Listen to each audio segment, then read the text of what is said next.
Hello, folks. Good evening. It is October 1st, 2025. My name is Eric Wiedeke. You can follow me on X/Twitter at Eric Wiedeke.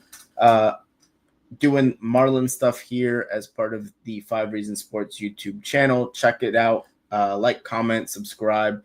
Doing great work on the Dolphins, the Heat, the Marlins, the Panthers, you name it. If it's South Florida sports, they've got it over there at the 5 Reasons Sports YouTube channel. But I did want to get into the Miami Marlins, and I know it is not Monday, as the logo would suggest. But I wanted to do a large kind of season in review type of show here where, yep, we have Daniel Barry. How you doing, brother? Uh, it's been quite a season for the Marlins, finishing 79-83. They sent the Mets home packing on Sunday, sent them home sad, back up to New York to watch the very bad Jets get beaten by the not quite as bad, but not great Miami Dolphins either. But you take the wins where you can get them. But long story short, it has been just a tremendous season for the Marlins when you consider expectations. This was a team that had won 62 games last year, and expectations for this season were potentially even lower. I think that this was a team that was considered probably the worst in baseball. You had people saying that this was the worst lineup in one of the worst lineups in MLB history coming into the season, which, I mean, I thought at the time was ridiculous. I'll take my victory lap and say that I was probably a little bit higher on this team than a lot of other people were. And I can say that because I was, but the bottom line is right now what Peter Bendix and company did in year 2 of this rebuild was absolutely phenomenal. And I do want to get into just some of the big overall developments of this season, some of the big moments. I mean, this team going from 16 games under 500 to sweeping the Yankees in late August to get back to 500, going 55-43 over their last 98 games this season. I think that what a lot of people lose in the midst of this season here and going 79-83 and missing the playoffs by just a handful of games is that you look at what the rotation was at the beginning of the season when it was starting out, and it was Sandy. And your second starter was Robert Gillespie, and your third guy was Valente Belloso. And Sandy, through the first half of the season, was statistically the worst pitcher in baseball.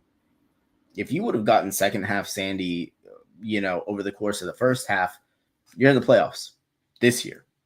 So I don't think you can overstate just how kind of just crazy that kind of thing is when you consider the backdrop of what this season was supposed to be and what last year was. I mean, last year was just a miserable march to the end of the year. You traded off all your quote unquote stars, and to be very clear, Luis Arias is playing in the playoffs. Jazz is playing in the playoffs. They're both great players. They're both phenomenal players, but they weren't helping the Marlins get to where they needed to go in 2025 and beyond. And I think the core mission of this season was to establish a core, was to find players that, you can identify as part of your foundation going forward in 2026 and beyond, to really build off of. And I think that when you look at the way this season played out, that's been mission accomplished. And we're going to talk about some of those guys because I want to get into some organizational superlatives and kind of, acknowledge some guys that I think had some really great years for this team and could be big parts of the present and the future going forward here as we head into 2026. And I will talk a little bit about, looking ahead and what this team needs to do. But I just want to talk a little bit more about, some of the big things that happened for this team this season. Number one, I think the breakout of Kyle Stowers when nobody saw that coming. Here's a guy who was just awful in 2024. There's no two ways about it. After coming over in the Trevor Rogers trade, the spring he struggled again. He was not. There were a lot of people questioning why he was even on the opening day roster. And opening day, he comes through, gives you a game-winning hit, and that was really just kind of the precursor for the rest of the season, him being your best offensive player, and really one of the better hitters in the National League. I mean, he had an OPS over 900, had 25 homers, 73 runs batted in across 112 games this season. He was on pace to hit 30 homers, drive in 100 runs, and hit right around 300. Which is, I mean, when you look at the Marlins lineup kind of down the stretch and at the end of the year, that's really what was kind of missing in the middle of the order, was having that Kyle Stowers kind of figure. And then you look at some of the guys that you were able to find along the way. Augustin Ramirez, who, I know that people are going to kind of talk about the way that he finished the year and the deficiencies at catcher. But I mean, this is still a guy that came up at, 22 years old from AAA. Granted, he hit 230, I know. But he gave you a 700 OPS. He gave you 21 homers, 16 steals. And he was playing a very challenging defensive position. I don't think he's going to be a catcher long term. I hope he's not a catcher long term, because I have the same doubts everyone else does that he can stick there. So that's not what I'm saying, but what I'm trying to get at there is, I think that there's a lot more to his ceiling with the bat, as he is inevitably asked to do less in the field. So I think Augustin Ramirez is a guy that will eventually, develop into a bat that is a core piece of your build. And I think you can identify that.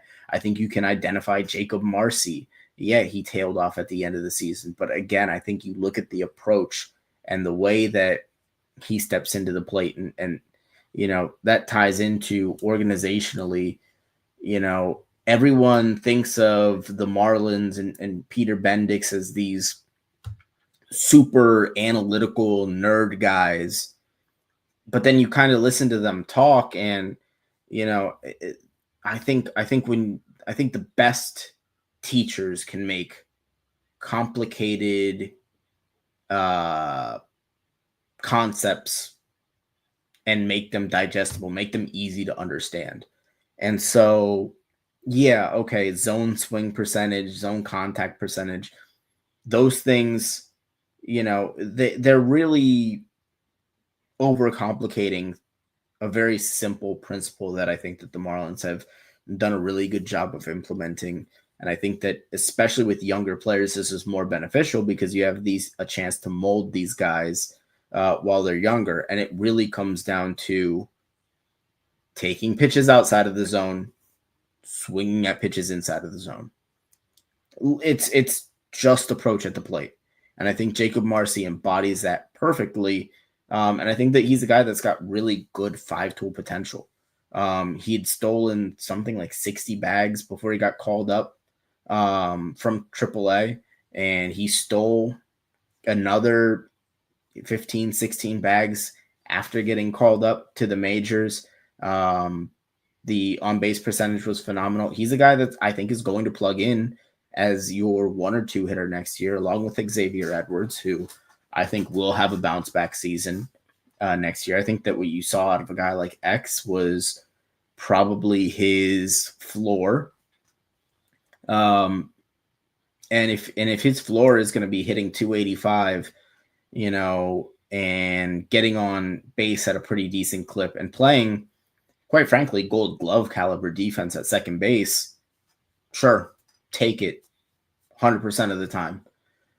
So I think you've got a representative core now between guys like Ramirez and Stowers and Marcy and Edwards. And then I think you've got pretty solid players around them that maybe they're not guys that you would consider core pieces yet. But I mean, Otto Lopez is a respectable major leaguer. Heriberto Hernandez, we'll get into some of my superlatives because I've got a pretty interesting pick there. But I think you look at what he did this season, hitting 266 with a 784 OPS, 10 homers in 87 games. He was a really consistent kind of presence in that Marlins order. I think he's a guy that's a really solid kind of complementary piece around your core. Connor Norby had a really down year.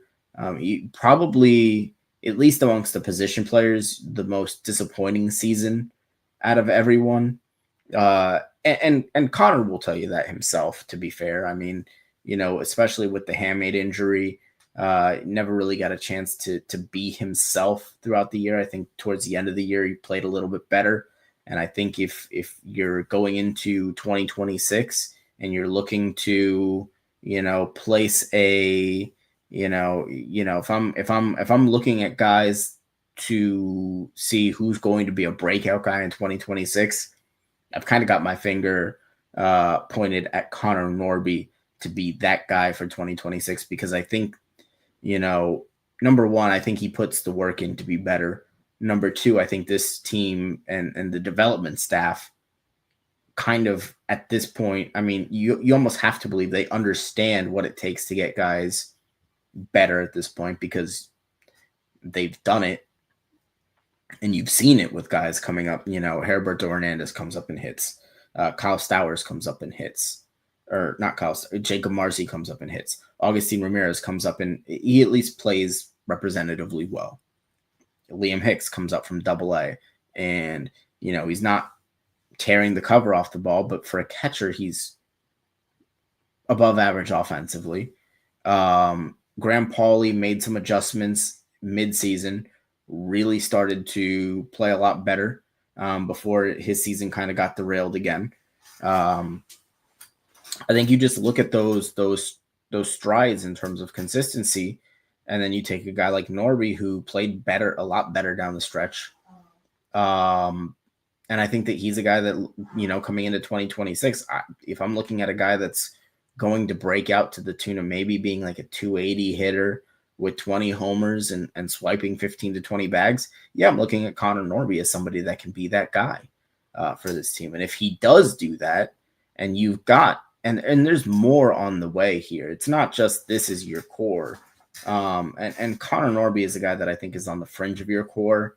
But I think by the end of 2026, we will have him firmly entrenched in that conversation. But again, you're also talking about a team that, listen, Griffin Conine is going to be in the conversation. I mean, the competition between him and Heriberto Hernandez for that last outfield spot is going to be really intense come spring training. And I think that that's something that's got to be really exciting for Marlins fans because you're looking at a team that right now you've got more quantity, and it's not all bad, right? But you've got more bodies than spaces on the roster right now. And the good thing about it is all these guys are young, so there's more meat on the bones in terms of their development. Even some under the radar guys. I look at a guy like Javier Sonoja, who the numbers won't jump off the page, but he played just about every position in the field. And again, like that was your youngest position player this year. He started the season. I think he was like almost 22 when he started the year on the roster. So I think that there's room to grow for even a guy like Javi Sonoja. And then that's not to mention guys like Kemp Alderman and Joe Mack, who are potentially knocking on the door. Guys like Jacob Berry, even, who came along at the end of this year in the minor leagues. I think in the position in the field right now, you're looking at heading into 2026. There's some questions at the corner infield spots, but between Troy Johnston, who I hadn't mentioned until this point, but he's another guy, came up and hit, pretty much just replicated his career numbers in the minors at the major league level. Now, small sample size theater, you don't know how much of that stuff is going to translate into 2026, but you saw enough that you want to say, hey, well, let's see if he can do it in 2026.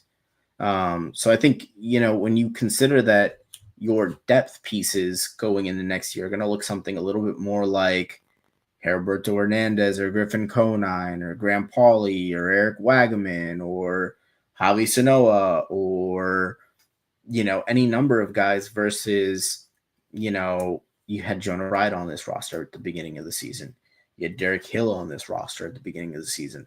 And that's no disrespect meant to those guys, but it's very much understood that they were kind of veteran Band-Aid solutions versus guys that you look at and can say, well, this guy has some potential to be part of the long-term solution, at any one position on the field, like, some of those other guys that I mentioned are. So I'm very bullish on the position players going into 2025 or going into 2026, because I think that there were a lot of questions that were answered. I think that there's a lot of hope on the horizon. We didn't even talk about Davidson De Los Santos. He had a down year in the minors, but I'm not ready to give up on the guy. I mean, he was 21 years old this season at AAA, so there's still a lot of developmental meat on the bone with him as well. And he's got some of the best raw power in the organization. We're going to talk a little bit more about a guy like Kemp Alderman, who I think could force his way into that conversation to be, into that third outfield conversation with Heriberto Hernandez and Griffin Conine. But I want to get into the pitching staff, because I think that that's a really positive development as well this year. And it kind of shifted very quickly from one of the things that you're looking at and you're like, oh my God, could this get any worse, to, hey, we're in a really good spot here right now.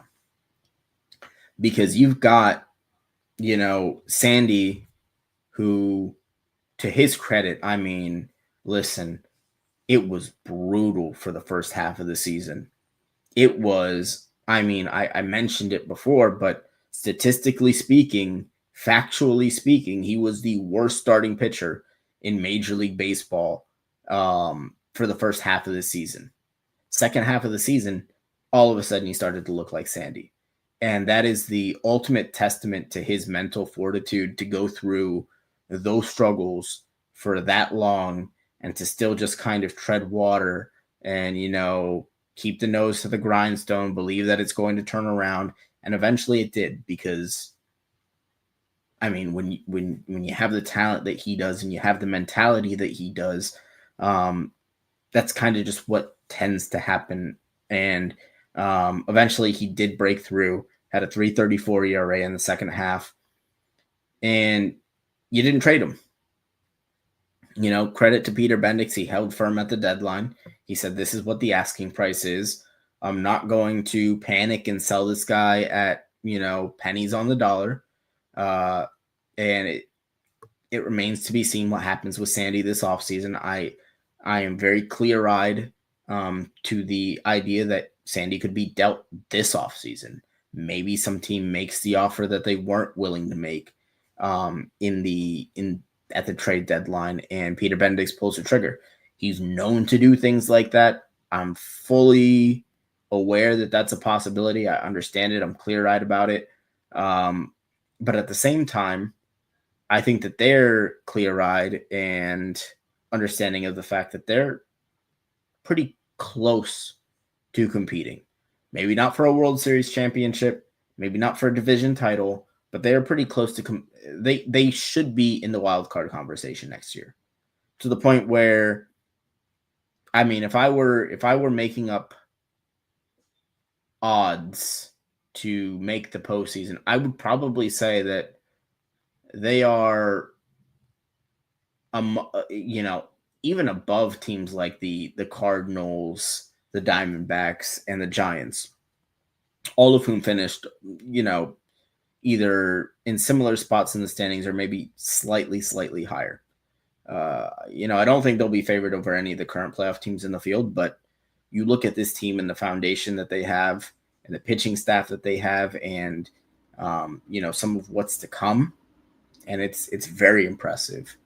And just to get back to the staff here, I think Sandy bouncing back was probably your biggest development. Well, it might be your second biggest development because your biggest development may have been Edward Cabrera finally living up to kind of the potential that we all knew that he had.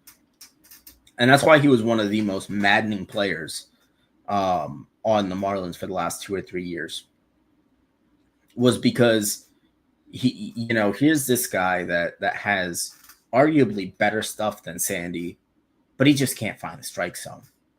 And it's just on and off, kind of stop and start.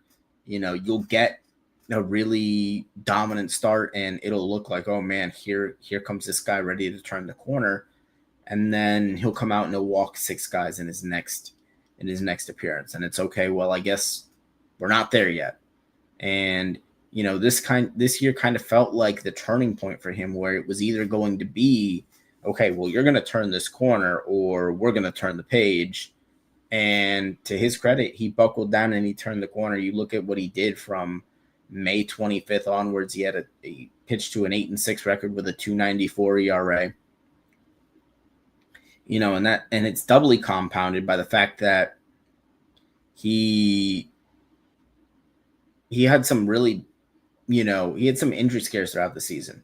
We talk about the elbow tightness after the All-Star break. You talk about the elbow sprain at the beginning of September, and that always feels like a harbinger of Tommy John surgery, but he ends up not needing the surgery, and he's able to give you a couple of decent starts towards the end of the season, just to kind of give you a good taste in your mouth here heading into 2026 for him, coming off of what was by far his best season.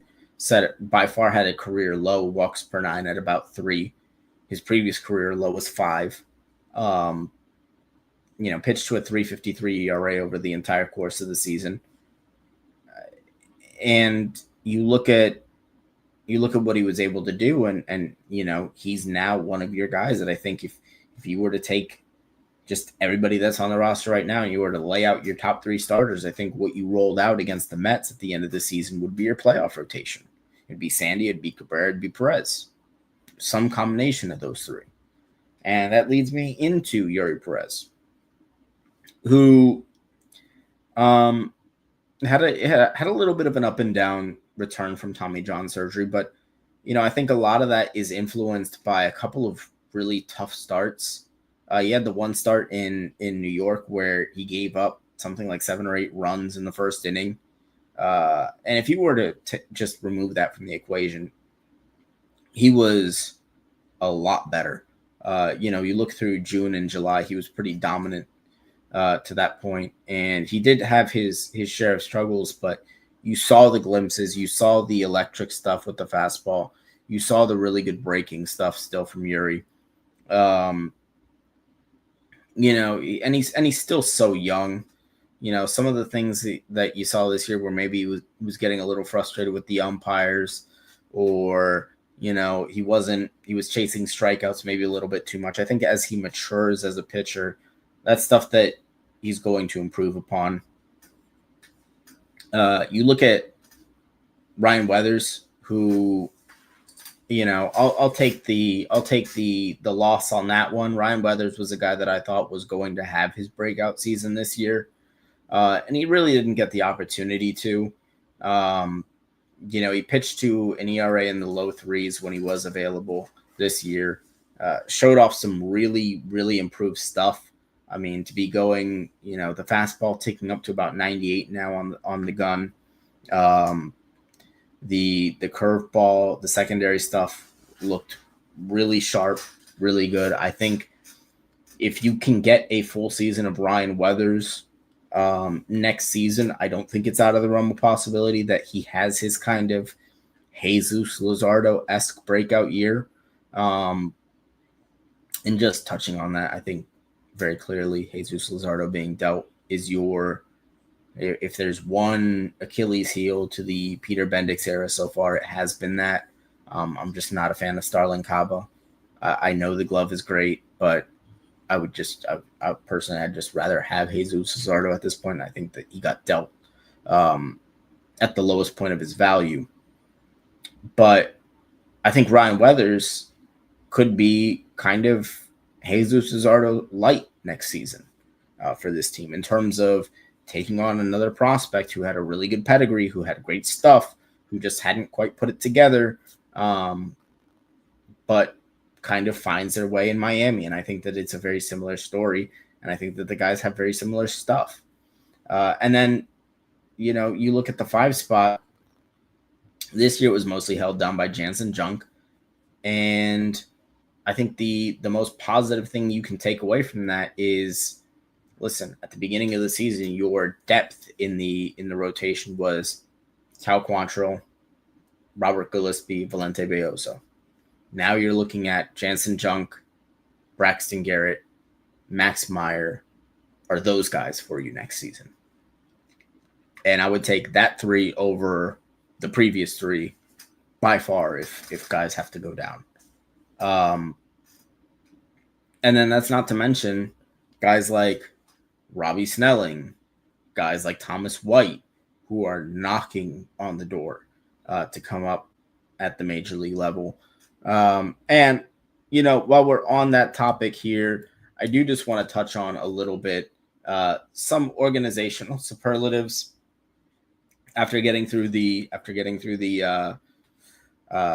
really the main portions of the roster and kind of running through the position players and the starters. The bullpen, we can talk about that. I think as I speak about who I have as the Marlins' best reliever this season, we'll get to talk a little bit more about the bullpen. But I do want to spend a little bit more time just kind of giving flowers to the guys that I think were some of the best performers in the organization. And so I think it all starts at the top, and that's going to be your 2025 MVP for the Miami Marlins, Kyle Stowers.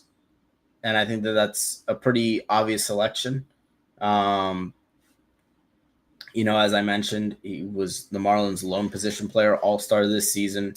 At points, he was the hottest hitter in baseball for large swaths of the season. Really showed off a lot of power from the left side, and kind of just changed the overall vibe of the group. I mean,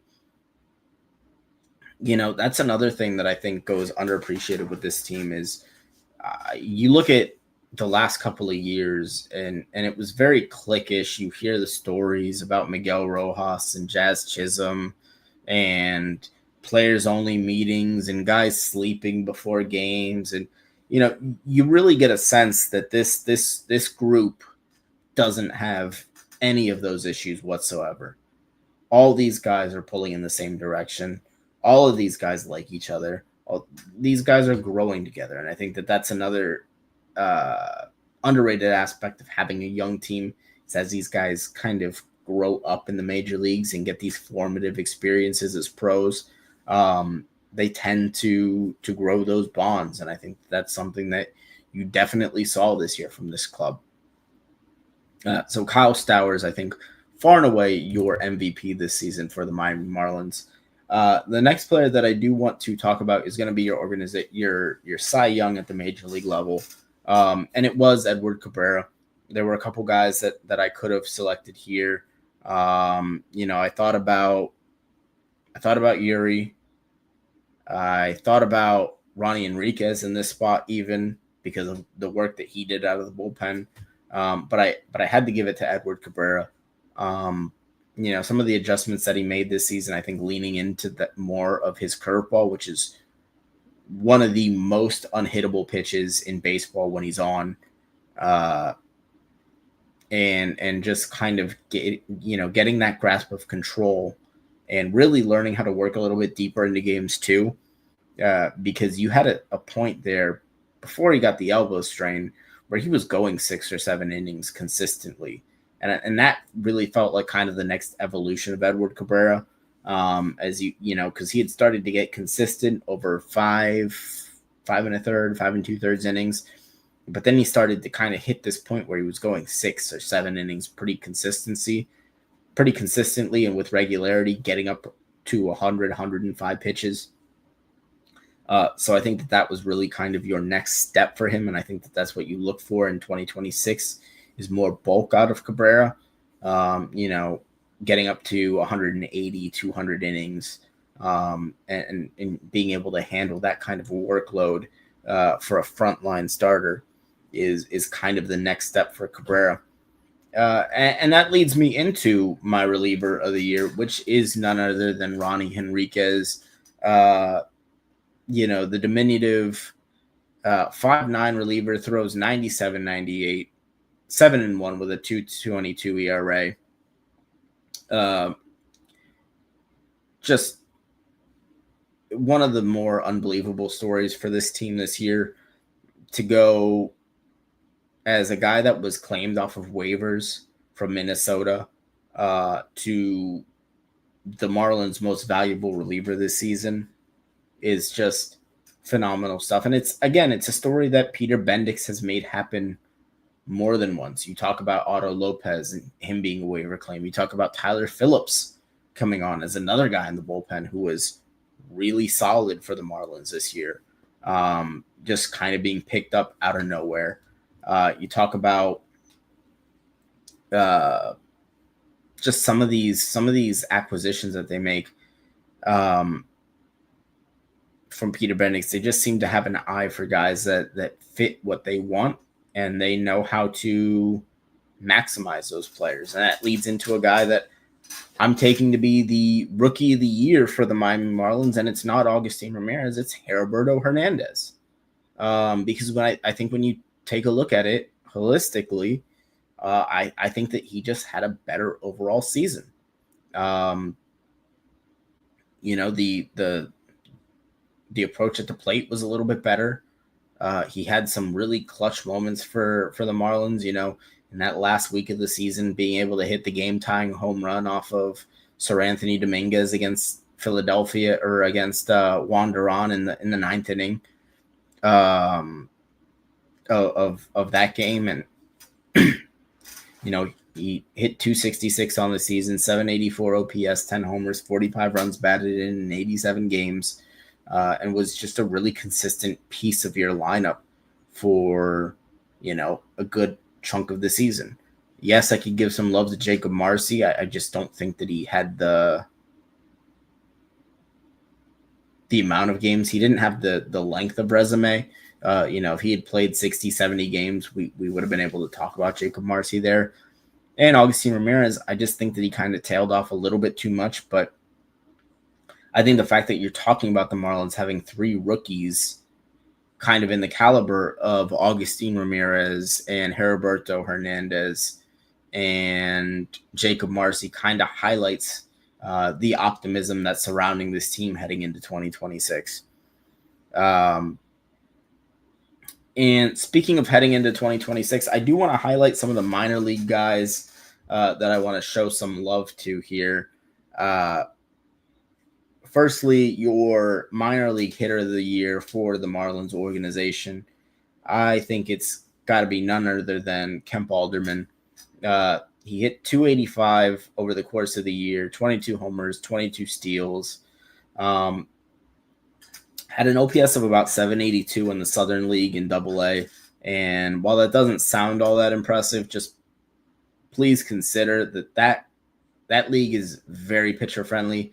And that was actually the 4th best OPS in the entire league while he was down there. And then he gets called up to AAA, sets that place on fire in Jacksonville, hits 307, 1013 OPS, 7 homers in 20 games.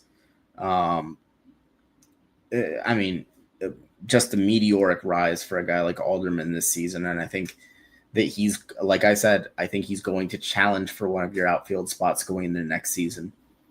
He's got arguably the best raw power in all of the minors. When you look at his exit velocities, he's regularly hitting the ball 114, 115, 116 miles per hour. And, you know, he's probably one of your most, he has a chance to be the best success story out of any of the college hitters that you've selected over the last 10, 15, 20 years. I think that he's a guy that, as he matures in his approach at the plate, is going to be a really, has the potential to be a very special player for the Miami Marlins. Your minor league pitcher of the year, and this one had some stiff competition. Ultimately, I'm going to give it to Robbie Snelling. 251 ERA between AA and AAA this year, 136 innings pitched, 157 strikeouts.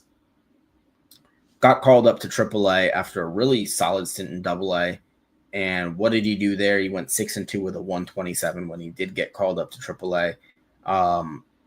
He's a guy that a lot of people were kind of down on after last season because he had a really rough year between, the Padres organization and the Marlins organization.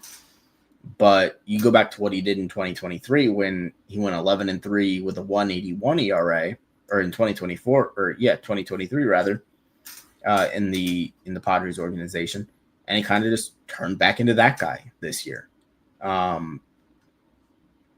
The stuff played up. He had one of the highest whiff rates in all of minor league baseball on pitches inside the strike zone. So it's not even that he's getting guys to swing at a bunch of junk. He's just beating guys inside of the strike zone, which bodes very well for his long-term prospects, I think, at the major league level.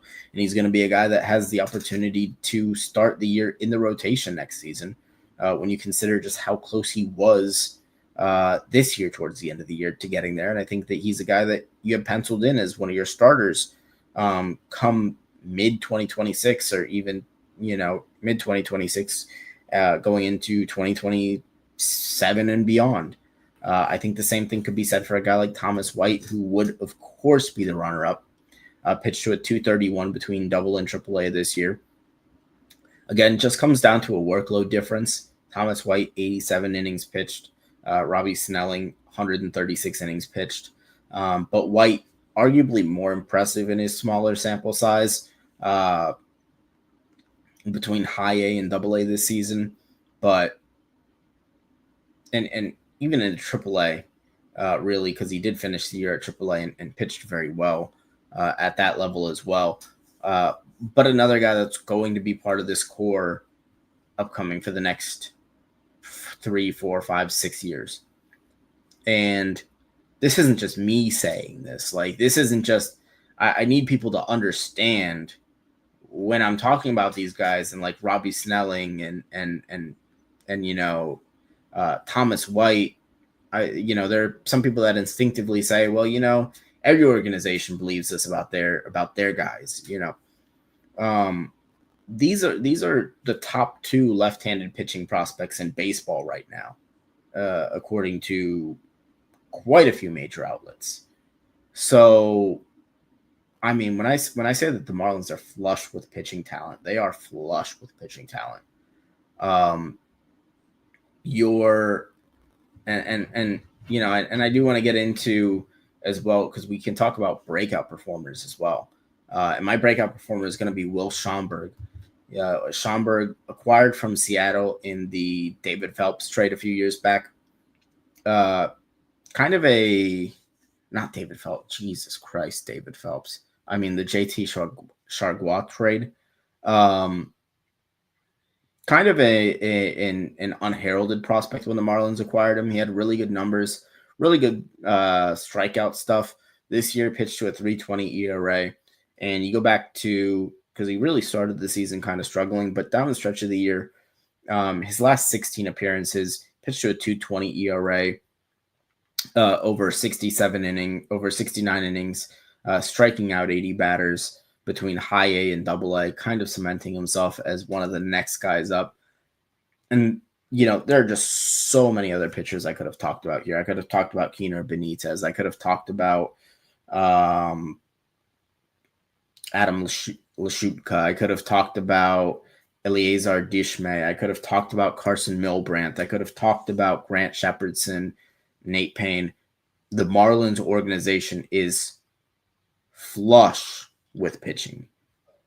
Flush. Um, and again, it's just another reason to be bullish on this team moving forward, because it's not just, oh, well, we have this really good crop of prospects. There's not much coming after that, so we really hope these guys work out. It's, no, we have this really good crop that we like, and there's more on the way. And then after those guys, there's more on the way. And then after those guys, there's more on the way. And that's really kind of the Tampa Bay model that, Miami and Peter Bendix are trying to emulate. And I think that that's something that right now they're kind of executing that blueprint to a T. You look at the breakout hitter of the year in the Marlins organization. That's going to be one Esmil Valencia, who was acquired in the Jesus Sanchez trade with the Astros. Only played 24 games in the Marlins organization, but it was a really impressive 24 games in the Marlins organization. Hit 327, 3 homers, 21 runs batted in, 6 doubles, 2 triples, stole 14 bags, had an 877 OPS. The other thing that I find really impressive about this guy is, number one, he's still only 19 years old in high A, when a lot of guys at his age are still playing, in like the Dominican Summer League. So he's number one, he's ahead of the curve. Number two, you look at the exit velocities on him, and you might think for a guy that's like 5'9", 180, that he wouldn't have a lot of power. This is a guy that regularly hits the ball 105, 110 miles per hour. Really, really well built. Has 5-tool potential as an outfielder down the line. Of course, he's still very young. There's still a lot of room to go in his development path, but I think that he's going to be a guy that starts at high A next year. And it's one of those things where you never know if a guy just hits at single A and then he hits at the next level and then he hits at the next level. You have to let the prospects kind of set their time frame. The time frame of the prospect is entirely up to the prospect. If he comes up and he dominates that high A and then it's sent up to double A in a month and a half, then he dominates that level. Then he gets sent up to triple A, dominates that level in like a month and a half. You're talking about a guy that, if he's starting at high A this year or next season, he might be on the verge of the call at the end of 2026 as a guy that you're talking about being on the roster in 2027. So we talk about these guys in single A, and we're like, yeah, but they're like 3-4 years away. Well, maybe not. Maybe it's more like 1 or 2 if he continues to perform the way that he has. I mean, this is a guy that stole 60 bases, had really good exit velocity, so that the power is going to be there. Really solid glove in the field. This could be one of those trades where, people look back at it in 3, 4, 5 years and they're like, man, I can't believe the Astros gave up that guy for Jesus Sanchez. I think Esmil Valencia has the potential to be that kind of player and that kind of get for the Marlins in that Jesus Sanchez trade. But I do just want to touch on one last thing here before we go, and kind of a look ahead into the offseason and into 2026, and in terms of what the Marlins could be looking to add in. I'll preface this by saying I think there's going to be a lot of pressure externally for the Marlins to spend money and add based on capturing the momentum and kind of, rolling it over. I think this year there's a lot of momentum to be captured and a lot of good feeling to be rolled over in continuity, and bringing back your coaching staff and bringing back this core of players into 2026. There's a lot there that I think you look at and you say, yeah, this Marlins team, I feel really good about. Even if they don't add anybody, I think you get a lot of internal improvement. I think you have a lot of prospects that are close. And I think you get better just kind of organically with this core as they grow and as they continue to improve. That being said, undoubtedly they'll look at bullpen arms. I think they could use another lefty in the bullpen. I think Cade Gibson was really good. I think between Gibson, Henriquez, Fauché, Bender, and Phillips, I think that those guys are the core of your bullpen. We'll see what they plan on doing with guys like Josh White in the minors, who is absolutely ready to come up and contribute to a major league bullpen as early as next season. We'll see what they do with Max Meyer when he decides to come back. I've always kind of been of the opinion that when he comes back, it'll be as a reliever. But that still remains to be seen. So I think that they'll look to add bullpen help. Maybe they'll look to add corner infield help, although I doubt it. I think they're comfortable with what they have there. And really, they'll just look to capitalize on the momentum and really develop the young players that this team has. And I think that a lot of recent front offices for the Marlins have done a lot of lip service to development. But I think that this has really been the first time that you can see genuine care and thought and planning put into development. And we're not going to over or undercook these guys. We're going to kind of let the process play out. And if a guy earns playing time, he earns playing time. If a guy doesn't, he doesn't. And I think that that's one of the best organizational strategies you can have. I think, and I'm just bullish on the Marlins heading into 2026. I think that this is a team that's going to compete for a playoff spot in 2026. And I think they're on the verge of opening up a window of contention here from 2026 and beyond in a way that I think is going to, get people more excited for baseball in South Florida going forward here. I think we're about to enter a very fun 5, 6, 7 year window here for the Miami Marlins. And I do hope that you guys will join me for that as we continue to progress on into the future here. There will be more Marlins content in the offseason. Hopefully, as moves are made, things happen. Rule 5 draft, guys maybe get traded, maybe not. Guys maybe get extended over this offseason. So if any of those things happen, we will see you there. Otherwise, I will be seeing you come spring training time. It has been a pleasure covering this Marlins season, one of the more fun ones in all of recent memories. So I will see you guys next time. Thanks so much for listening, and we will see you again. Remember to like, comment, and subscribe on the video, and sub to the 5 Reasons Sports Network. More work on the Dolphins side. We'll be doing Scouting the Fins every week here, as well as some Dolphins pregame, postgame, some Prize Picks content. And of course, with NBA season upcoming, be sure to stay tapped into Ethan and the guys on that, as well as the Panthers and the Hurricanes going on a great run this year. So I'll see you next time. It has been a very fun 2025 season. Thanks, guys.